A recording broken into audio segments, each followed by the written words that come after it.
it's always fun for us to get to do these things together. Well, we super appreciate you being here. You know, Thanks, guys. Two proud Canadians, and with Minnesota being a suburb of Canada. Or are we a suburb of Minnesota? No. Never 51. Never. No. It's, Elbows up. yeah. Please just take us on. You're British Columbia, correct? Or, and you're Ontario? I'm from British Toronto Columbia? originally. I live in Los Angeles now. Nice, Yeah. cool. Sanctuary City, I think it's called. Ah, very cool. Sanctuary. Oh, sanctuary. Yeah.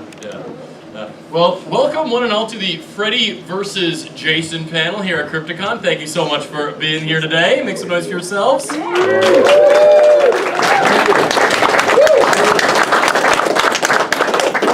And make some noise for our wonderful guest today. We have Zack Ward, who played Bobby Davis, who is Mark's older brother.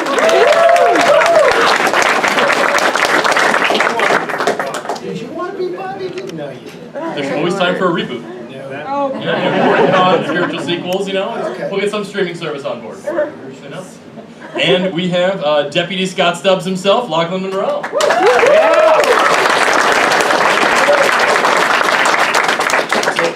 We can hear me, right? Am I projecting? Like, more than emotionally? Like, okay. Yes. Sweet. Well, thank you both for being here today. We're so glad to talk about this film, Freddy versus Jason. Landmark when it came out, a horror film that, for those who recall and were cognizant of horror before 2003, it took a long time for Freddy versus Jason to come out. And it's so... We now live in a post-FVJ world. So, going back to before the film was made, since this was a clash of two icons that were such a big part of not just Americana, but worldwide cinema, do you recall the first time that you both saw either a Nightmare on Elm Street film or a Friday the 13th film? Yeah, I can't remember exactly what number it was, but it was at a drive-in movie theater where I grew up, about 7 hours north of Vancouver. I grew up in a very small town, and there was a drive-in theater that was there, and it kind of was where all the outlying communities would come to watch movies. And I remember my father taking my brothers and my sister and I to one of the Friday the 13th movies, and it must have been. It would have been around. So maybe you guys know exactly which one it was, but it would have been around 1978. Probably the first. It would have been the first then, right? So you saw the film there, or you saw a trailer? No, the film. Oh, Yeah. so you were... Yeah, I was young. Oh, I Yeah. like your dad. Yeah, right? My dad took me to see Slapshot. Like, really? Dad? Like, even I was like, oh, I don't know if I should be watching this movie. You know what I mean? It's like, at Longest Yard, my dad took me to. Like, seriously. What was my father thinking, right? It's like when parents come up to me when Scary Movie first came out, and they'd be like, I took my 12-year-old son to your movie. And she'd be mad at me, and I'm like, well, there's a big R in the corner of the book. You know? Like, that's a tough one to take a 12-year-old to. I don't know if you guys have seen the first Scary Movie or not. But I don't know if my son's 18. I don't think he's seen it yet.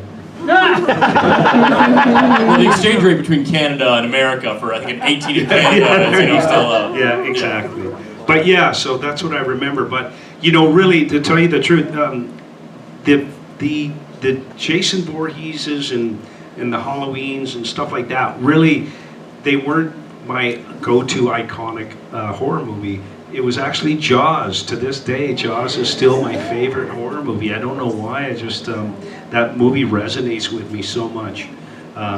So yeah, there was a long-winded answer of that question. And a great answer it is, though. Anytime Jaws can come up in conversation. Have you seen that IMAX yet? No. That's good. So you needed to show off with that? I mean, no price of IMAX tickets? What if we can't afford IMAX? Yeah. What the hell? Can you sneak a camcorder? Don't shame me. Don't IMAX shame me, bro. For me, what was the one with Arquette? The Nightmare on Elm Street with the Arquette woman? Was that? Okay. Roseanne Arquette. So I just have a... Patricia. Thank you. Yeah. I have a visceral memory of watching a commercial on television and her slipping through the chair, falling backwards, and about crapping my pants. Oh my God, how did that happen? Oh my God! And that was just awesome to me. So, I mean, that's how you became aware of it. Then it became a cultural icon. And it's such a fun thing to go see when you're a kid, and then to become part of it. And I don't want to say anything before I answer your next question. So, Oh no, yeah. it's free form. End of answer. Sweet. So, how many people here were at the Friday the 13th Part 7 and Part 8 panels last year? So, sweet, a few. So, one thing we learned at those panels was that when the actors were cast in it, One thing we learned is it was way better than this panel. I mean, it's all educational, you know. That's why we do these. These are seminars. These are, you know. Of course. Yeah. That's the only reason Zack and I come. To educate people. Making the difference, right? So, one thing we learned from both of those panels is that the actors who were cast in those films didn't know they were making a Friday the 13th until they were literally en route to the first day on the set. Oh. The scripts they were given, the auditions, did not contain the word Jason, did not contain Friday the 13th mentioned at all. They found out on the way there that they were part of the franchise. So that was not my process. May I jump in? Yes. absolutely. How was it getting involved? So for me, it was auditioning, but you got the sides. I was in Los Angeles, and you reading the sides, and I'm originally from Canada, and so I think obviously they were shooting it up in Vancouver, so they want to hire Canadians, blah blah blah. But I remember the first script. Do you remember? Okay, so the first script, and I think I told somebody else this. It was dark. Like Freddy Krueger was not this camp, funny, sort of sassy villain. He raped kids and murdered children, and you're reading it, trying to get to that fun place, and you're like, oh. And then Jason was this Down syndrome, messed up, disability kid, and you felt bad for him, and it was too realistic. Like you had tears in your eyes reading the script, and it was a good script, but it was not the franchise continuity. It just wasn't there. A lot different than the Oh, one we shot. dude, totally different. Totally different. Freddy versus Jason versus Kramer versus Kramer. Yeah, it was really dark. And as they saw, what was that other Freddy Krueger movie that came out afterwards with what's his face? It was very realistic. It was not Robert Englund. It's the other guy, and he did a great job. But it doesn't work because you start getting in the weeds of like, hey, so it's funny that you rape and kill kids. Yeah, that doesn't age well. So that was my experience. You know what's funny for me is you say that about the people like who are going to the set not knowing what they're on. I knew the movie I was doing. I just didn't tell anyone because I thought the title was ridiculous. I swear to you, people would be like, "What are you shooting?" I'm in this horror movie.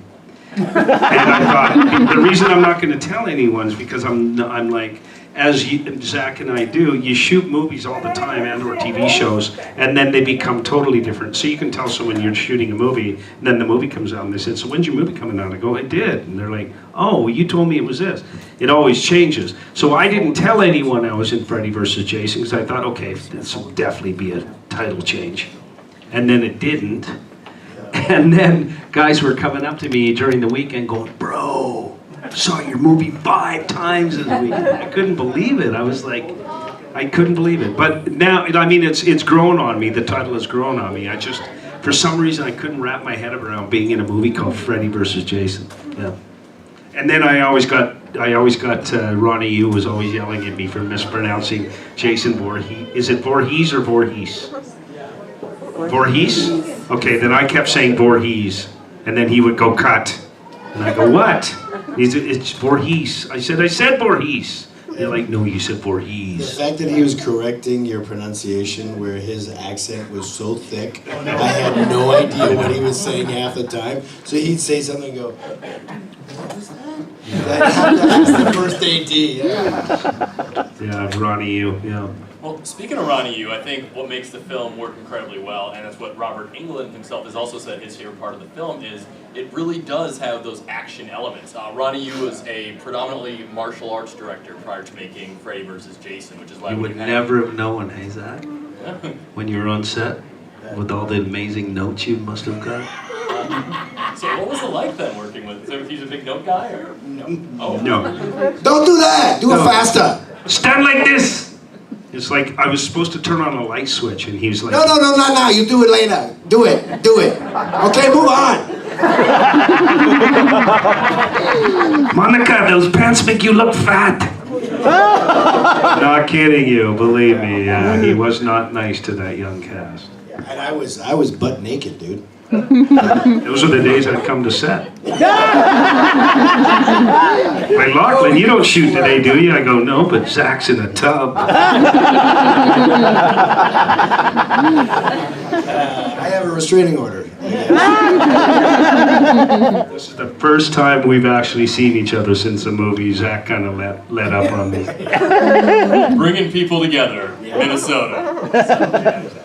But speaking of the bathtub scene, since it came up, Freddy vs. Jason being released in 2003, it's at a really unique point, not just in horror, but in cinema in general, because you have the real beginning of a lot of digital CGI use in horror, and you also still had a lot of practical effects being used as well. So being that there was such a, for lack of a better term, push for both being in the movie, how did it compare to other film sets you've been on in the past and seeing the sudden change and shift with digital integration?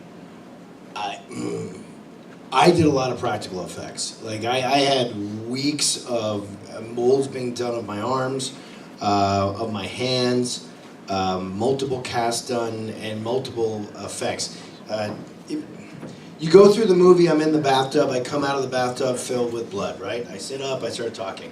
It's all fake. There's a tubes coming through the wall, going up my back, into my arms. My arms took 3 hours of covering them in these prosthetics so that the wrists would split open where I had slit them prior to, because I had killed myself, and I opened them up and then blood is pumping out of there, right? So that's a raging pain in the ass. It's not easy and something always goes wrong. Then I'm up, I'm walking around, I'm talking to him, and I'm pushing towards him, and I've got now my arm is in frame as if I've got the Freddy glove on. And you can see my hand is bubbling up, right? And there's like pus and smoke and blood burbling out of all these things. That's all practical effects. And it all went wrong. And they were supposed to have it on a hose about 15 feet away so they could do very professional control the thing. Well, the hoses broke. They didn't have any more hoses. And so I've got the camera right behind me because my arm's right here. So the camera's here, I'm naked, and I have a thing over my junk. No, that was a fake prosthetic, just so you know. To make it smaller.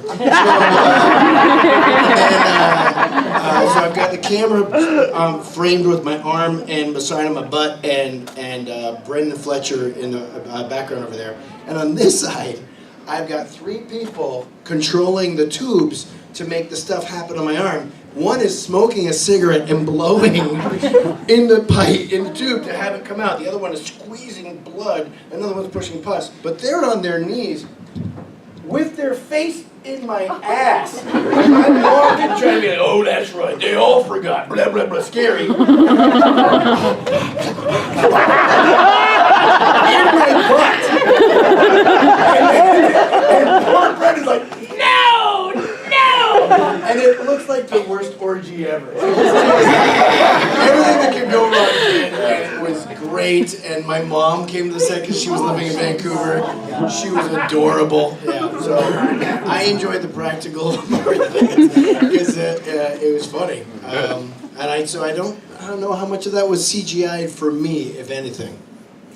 Yeah, all of my, it's so funny that we both have these stories about our deaths, because I was about 4 hours or so into makeup when I did, the stuff where I get electrocuted. But the funny thing is that, so when you see that scene when I'm getting electrocuted by Ken. So he can't see out of the mask very well, and he's a very large human being. And so we had it really choreographed well, that when as soon as I went to run out and his sword was in the console, he grasped me, I get electrocuted, that he would hit me here, right? Always grab me right here. Well, when we went to do the first take, they realized they forgot to put the retardant outfit on him so that when the sparks came out of the console, that he wouldn't catch fire. So he caught fire. So picture the scene that you see in the movie. The one take right before it was him machete into the console. Sparks are lighting, his arm's on fire. He's like checking out his arm. He goes like this because he's on fire, and so he missed about 6 inches higher, hit me right here, and while I'm knocked out on the floor, everyone's running in to make sure that Ken Kirzinger's okay, which I can see. But so that, just so you know, that happened right before the movie, the scene you see in the movie. So. Oh, dude, I was out. He's big.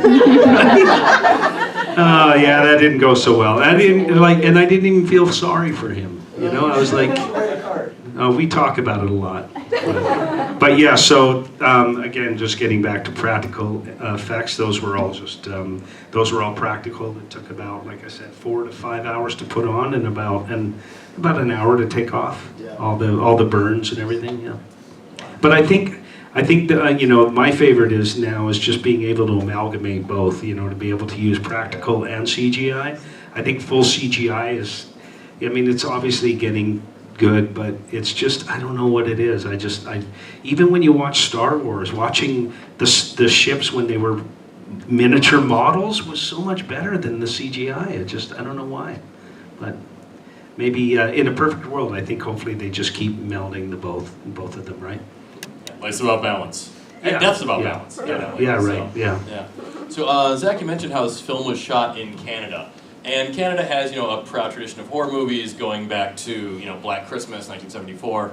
And Bob Clark. Yep, the great Bob. Yeah. And Friendly Giant. Yep. Yeah. Idiot. These are all our childhood. These are all our childhood TV shows, horror shows. The classics. So, only I can laugh at that. Sorry, Zack. I bring that up because one constant in a lot of great Canadian horror is a lot of times the movie itself will not take place in Canada. Right. So especially in police stations, and you know, Black Christmas in particular stands out. There's an overabundance of like American flags and things to stick in to make it look more American. You know, and in the cop scene in Freddy vs. Jason, you know, very clearly the framed George W. Bush photo is in the background. There was no Queen. Yeah. Yeah. So, just curious, as you know, asking as an American looking in, do you get deliberate notes to make things look more American or less Canadian when filming a film like that? You try not to say sorry. Like, seriously, like I go back to Toronto and my older brother like, oh, sorry, I gotta go get some produce. I'm like, dude, stop. Come on. What's that about? You slide into it. You got a little bit more Canadian thickness than yeah. I do. Yeah. My mom was from Long Island. She went to RADA, Royal Academy of Dramatic Acting. And so before, she was like, I'm Pammy, I'm from Long Island in Garden City. And then she goes to England, and she talks like this. Oh, hello, Zacharias. Like, it's hilarious. If you ever get a chance to meet my mother, she'll be like, oh, Snooksy Poodle, it was a lovely day. And you're thinking like she's some Maggie Smith. It's great. But yeah, that's one of the most obvious things you have to always be careful about, is not to slide into that language, because it fucks it up completely. Otherwise... Yeah, that's the biggest note as far as like, especially when we all started out in Vancouver, because they were very, very like wary about hiring Canadian actors. So that's just on the performance level, but on the other side of it, like you were talking about making the sheriff's office with, well, most of the things that shoot in Vancouver are American-based stories.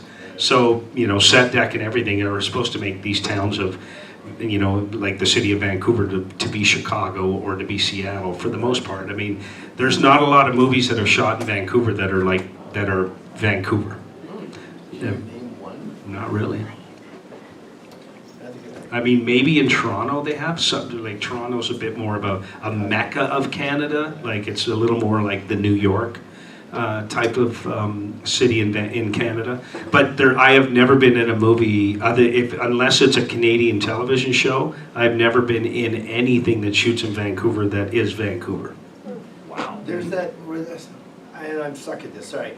The guy who directed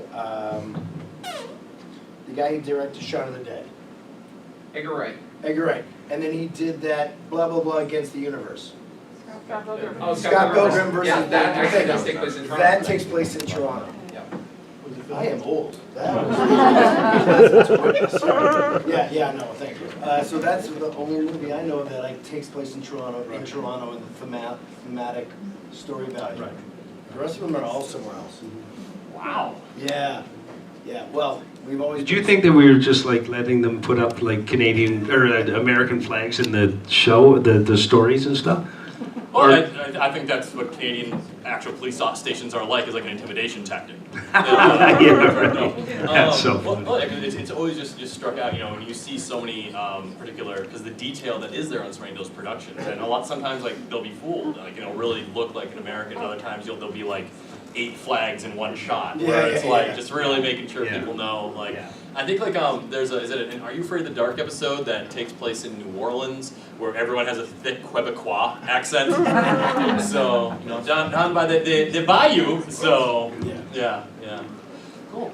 So the film, like you're making it, and this is in the era where it is digital filmmaking, and there are unrated cuts, and so with the film then hits theaters in the R rating, and with how much that was shot, is there anything that you recall while the film was shooting that you were surprised didn't make it in the final theatrical release that you really liked? Or? I had a couple other scenes that were shot that were setting up between me and Brendan Fletcher, that I was his older brother, that were sort of like establishing the relationship, that were removed. And that, I think it's just a timing thing. I didn't take it personally. Gotcha. Yeah, no, I think everything that I shot in the movie was in the movie. My character really was just, I was there as exposition. I was there to let the new audience know who Jason Voorhees was. I mean, it's really kind of like, it's really tough to try and find moments with characters like that, because that's really what I was doing. So everything that I did in the movie ended up in the movie because maybe it needed to be, just to kind of help the new generation with the story about who Jason was. Gotcha. Holding it together. Yeah. And amongst those you gave exposition to was Kelly Rowland of Destiny's Child. And people forget, before Beyonce went solo at the time, because they filmed it in late 2002, I want to say. She had just released, she was the first member of Destiny's Child to have a solo single, Dilemma with Nelly. And so what was it like working with Kelly Rowland? She was lovely, honestly. She was nervous though, which was kind of weird. I thought that was odd that someone can go around the world and sing in front of millions of people and then get on set and be kind of nervous in front of a crew, right? Yeah. But she was lovely. All the young cast were really cool. Like meeting Jason at the time. He was, even though his father was famous, I mean, he hadn't really done a whole bunch. I'd met Monica maybe few years before that, because one of our good friends, I don't know if you remember Gordon Curry in Vancouver or not. Yeah, because he did that Clint Eastwood movie, right? No. No, that was Wolvitz. Yes. Yeah. Fucking Wolf. Yeah. Anyhow, one of my friends did a movie where Monica played his daughter in the movie, so I met her. I went out to set, and she was a little bit younger, but lovely person. And yeah, so working with the young cast for me was fun. They were all really good. Even they held it together through Ronnie's tyranny, because he would berate them all the time, and I'd be like, dude, that's not the way to get a performance out of your young, green cast. But he was full on Hong Kong. What was the movie that he had done before that really popped? Bride of Chucky. Yeah. Before Am that? I right? Oh, yeah, he did Bride of Chucky in '98. Oh, okay. But he came out of action. Yeah, he did a lot. What was the action films that he'd done in I'm not Hong sure. Kong? I'm not 'Cause sure. I know there was something like, it wasn't John Woo level, but it was close. I don't remember. Wow. So the film itself, after so many different years of Freddy versus Jason started to be made, then because I think it was it's teased at the end of Jason Goes to Hell, which was 1993, and there have been so many start-stops, announcements about it, things of it being made. You know, you have rappers in the 90s, long before the movie came out, saying lines like, you know, coming soon like Freddy versus Jason. Like, it was in the pipe for a long time, and even Joe Bob Briggs, beloved horror critic, when he was hosting Friday the 13th Part 6 on TNT in about, I think, 98, he makes a line about how, you know, they're working on Freddy versus Jason, but I'll believe it when I see it. But then we were all made believers that August week in the year of 2003. But the day before it opened on August 15th, on Thursday, August 14th, for those who may not remember, massive blackouts hit North America, where most famously in New York, massive electrical lossage. It was considered at the time to be potentially, thankfully, like, no one was hurt, it wasn't an attack, but it was something that just across the country, I think all of Times Square went dark, to give an idea of how massive it was. Was there any concern with that happening, that an event like that might affect the box office? Was there any talk like before coming out? Nobody talked to me, and I mean, I'll speak for myself. Nobody gave a fuck what I thought, because I was not important enough to sell that movie. It was the studio execs. Like, I wasn't invited to the premiere. Like, no, the Canadians, you stay where you are. Thanks, buddy. Yeah, you're done. Yeah. You got invited to the premiere, didn't you? Look at that face! You bitch. Maybe I crashed it. Maybe I Oh, crashed did it. you have a good time? I don't know. It was a long time ago. So. I can't remember all the free booze and food I ate and drank, and I can't remember that really nice limo that they sent my house. I can't remember any of that shit. Well, one thing you may remember is that, you know, it opens on August 15th, #1 movie in the country. I think it made $45 million at the box office that weekend. Yeah, Am I it was right? massive, and it outperformed Uptown Girls, the Dakota Fanning movie that was opening. That came in at #3. Suck it, Dakota. Open Range, the heavily promoted, considered the comeback film for Kevin Costner, that opened at 5th. Eat it, Costner. But yeah, Freddy vs. Jason held at #1 for 2 weeks. To this day, still the most successful film in either franchise. Wow. So, what was your reactions to seeing the final product? I thought it was actually kind of slick. I mean, I knew the budget of the movie. You could tell. I'm sure you did, right? I mean, that movie was probably 25 to 35 millions, you know, and so they made it look really good. I got to tell you honestly, yeah, I was shocked that the movie did that well. I was shocked. You know, like I said, I couldn't believe when I had guys coming up to me telling me they'd seen the movie 3 or 4 times on a weekend. 5 last night. Sorry, 5. But it just like really surprised me that people were that excited about that film. You know. I think it just captured the zeitgeist. Like, there'd been so much buildup, and you guys will all remember, or you might not, that horror was not mainstream back in the 70s until you got into the 80s, and then it became sort of a popular thing, but you were still a weirdo and a nerd if you liked horror, and people would make fun of you at school or whatever. So it was never like the mainstream to be expecting it to pop off like that in the theater. And of the time too, you know, this was like, I believe, the first major horror release to happen post 9/11, post Columbine, and it made people realize, oh, we love experiencing horror in the theater, and so it probably led to that collective audience experience. That's what we love about the movies, being able to take into these places we want to go, and, you know, in Freddy vs. Jason, you know, for all the disembowelment, like a warm sweater seeing 2 familiar faces, and all the new friends to make along the way. Yeah. So, since legally it's Crypticon and we are all friends here now, I saw the rules. Do you have any questions for our panel regarding Freddy vs. Jason? Yes? I'd like to ask a question to Lochlyn, actually. I remember you were on an episode of Supernatural in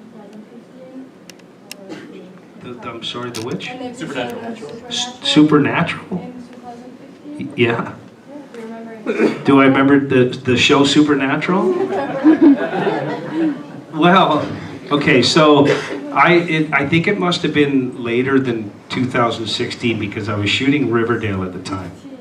And they asked me to come on and do an arc. And then they realized that I had, you know, scheduling conflicts. So didn't I just end up having a date with the lady, the redheaded woman on the show? I think I had one, and then they replaced me with someone else to do the arc. Because at that time Jared and Jensen were like, oh, we do not work on Fridays or something. I don't remember what it was. And so they phoned up and said, hey, listen, we're gonna have to redo this. But the funny thing about that show is that as a Vancouver actor, Zack was, I was in LA a lot, but I was also in Vancouver a lot. I did a lot of back and forth. And I finally, I was this close to going into the room with Eric Kripke and just saying, I'm the only one left, bro. What do you need me to do? Because I think I did in season 15 or 14 and I had auditioned for that show throughout my career probably 12 times. It's to the point where you just go, I check my ego at the door, that's what it is, because a lot of people after 3 or 4 would have just said, hey, phone me if you feel like I'm right.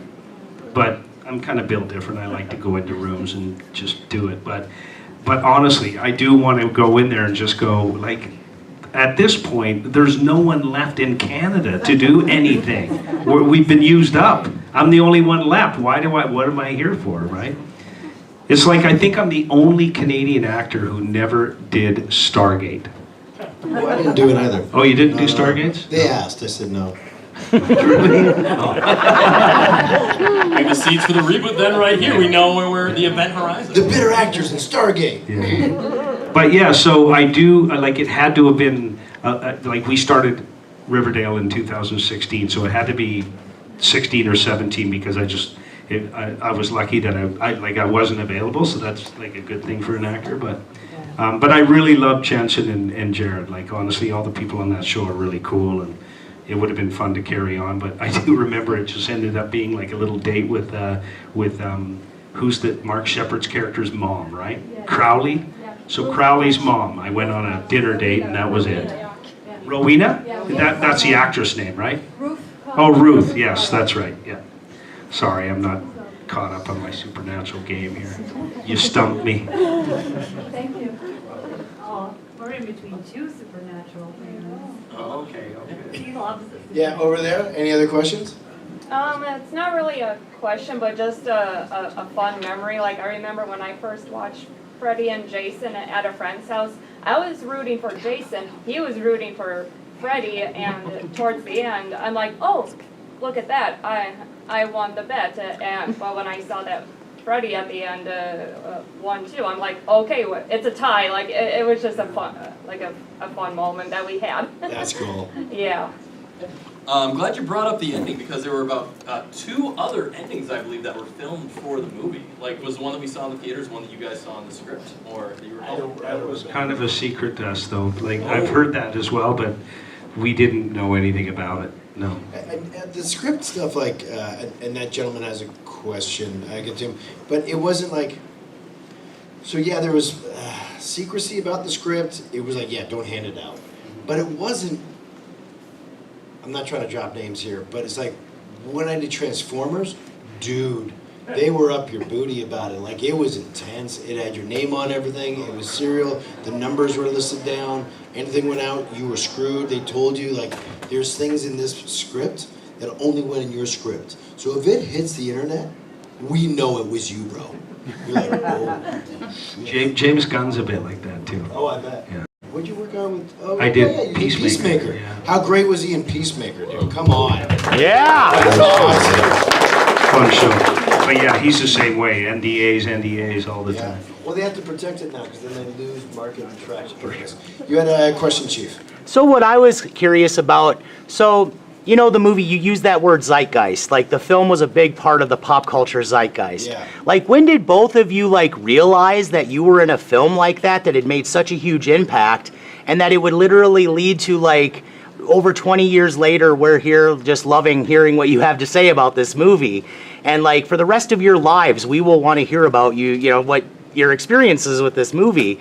So I'm just curious, when did you realize, oh, wow, we were really in this kind of big thing that really, I think for me, it's constantly evolving because I did not have a very large part in the film. I enjoyed my part in the film, but it's not like in Christmas Story where I am the bully. I am the Darth Farkas. In this, I've got a cool little cameo. It's got a bunch of gross effects, so I'm not really inundated with that relationship value until I come to a horror con. So I'm constantly surprised that it's as adored as it is, just because I'm not surrounded by that conversation on a daily. Yeah, I agree. I think, you know, unless maybe they asked me to play Jason Voorhees, I wouldn't have really thought about, you know, my contribution to the, like, you know, Zack and I have always been working actors, and we feel like we go onto this project, we create the characters as much as we can. We enjoy the process, enjoy the story, and then we move on to something else, and you forget about it, you know. And it's still to this day, that's still like how that is with me. I don't think about when I'm doing a movie or creating a character that, you know, oh, I can't wait in 20 years we're going to be still talking about that. You don't think about that, honestly. And I think it's cool that you feel that way, because I mean, really, I mean, we're so blessed to be able to have the jobs that we do and be able to create characters and be in movies that people love to watch. But yeah, I would never have thought about that at all, to tell you the truth. I'm glad you brought that up, because you know there's so many great things about the fandoms of Nightmare on Elm Street and Friday the 13th. Surprisingly, not very toxic at all. People all have their different favorites of the different movies, and such a healthy relationships with all of it. So that in mind, do you recall any particular favorite interactions with fans of the film? Not any crazy interaction. Like just people coming up saying how The much. weirdest thing, I was meeting someone here. A young lady came up who had never been to a convention before, and she was talking about how it was her first horror convention, and she was trying to describe how she felt. And I was like, "It's shocking, right?" She goes, "Yeah," because all the guys wearing the black T-shirts with the white writing on them for the most disgusting horror film, and the people wearing with the fake teeth and all the devil horns are the sweetest, nicest, cuddly fucking people you've ever met in your life. And they'll be, like, yet if you went to a sports bar, you might get roofied and assaulted. But here, you're safe, it's not racist, it's not sexist, and it's like, you know, that's been my favorite part. This community is so kind, so supportive. You get to meet people from all sort of aspects of life who find a commonality and can express themselves. And we all know what we're talking about. There's a lot of people who get to come here who have different abilities, let's say. Some of them have physical disabilities or some mental challenges. And here we get to all nerd out on horror films and how visceral it made us feel, and we're all equal. That's my favorite part. It's pretty awesome. Yeah, you should applaud.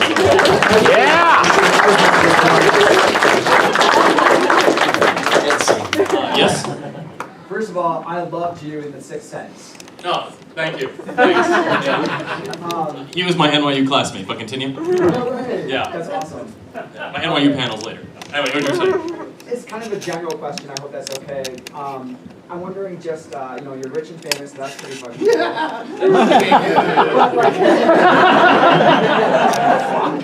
What's maybe a drawback to that? Like, you know, going to the grocery store, maybe getting eggs, and you're just like, I just want to get my groceries, and people are noticing you, or... Also, what kind of vehicles do you use? I gotta tell you, honestly, it's not like, this isn't Brad Pitt fame. You know what I'm saying? I mean, I've never heard of the guy, but... No. The guy from Cutting Class? Yeah. The guy that used to date Robin Givens, you know. So, you know, it's odd. I mean, Zack probably gets the same thing. I go out and people either know who I am, they look at me like, shit, I feel like I know that dude. Or they come up to me and they go, did you go to University of Arizona? Or my favorite is, dude, do you work at Home Depot? And I'm like, yeah, I do. I look like I should work at Home Depot.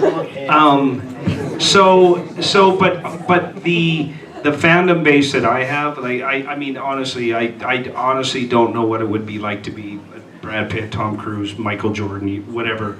That would be really intrusive. It'd feel odd to me to just walk everywhere and people staring at you.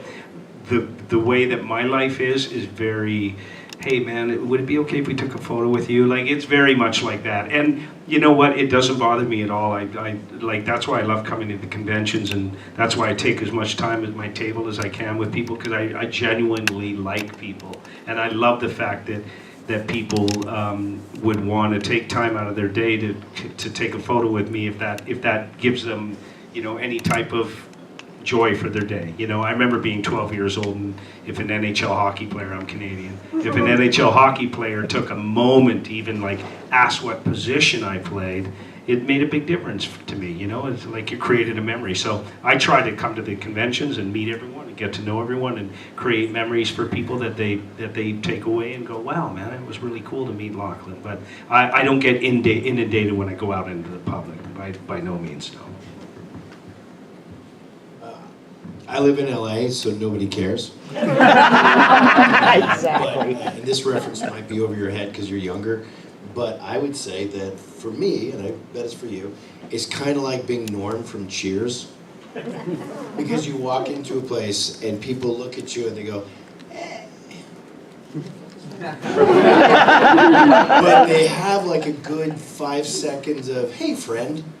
So I got like 5 seconds not to get punched in the face. Which actually, there was a time in my life where people weren't sure where they knew me from, but it was all the bad stuff. I got in so many fights, dude. It was crazy. Bars all the time when I'd be shooting up in Vancouver. I fucking know you, man. You dated my sister, bro. I'm not from here. Don't fucking lie to me. All the time. The shots fired. You have an antagonistic face. I have a punchable face.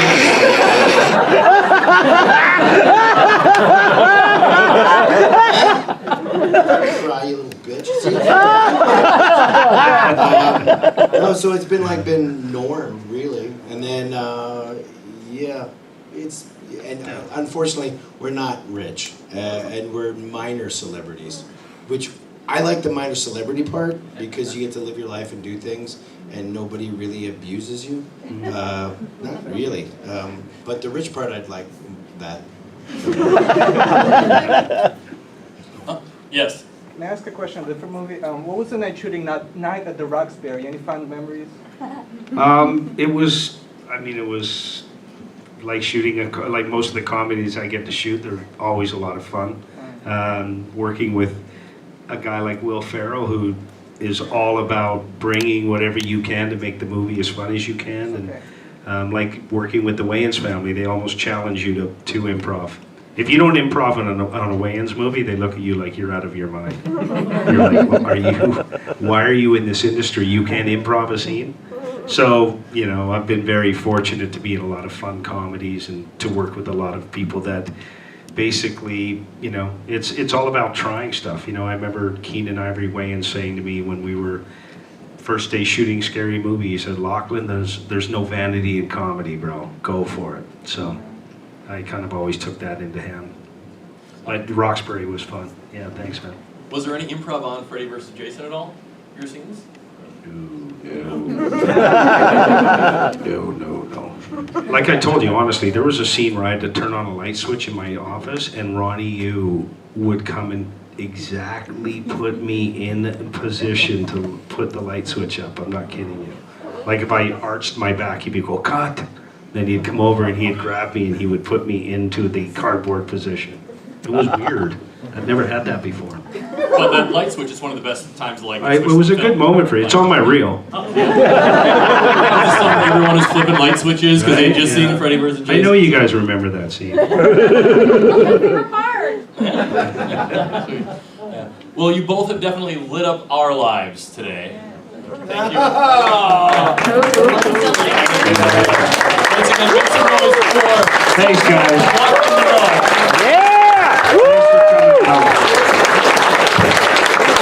We'll see you downstairs or at our tables or at the photo ops, whatever you guys want to do. But yeah, Zack and I are around all day today and tomorrow. So be great to see you guys. Cheers. Thank you. Thank you so much. Thank you. Yeah, last year we actually went to a panel. Like it wasn't necessarily time in the past, and it was the Lost Ones one we just happened to be in on. And it was such a good time. I was like, we definitely got to make an effort to try to go to these things. Jason posted so vividly. Yeah, sometimes you get games where it's just kind of like, it's not real well populated, and nobody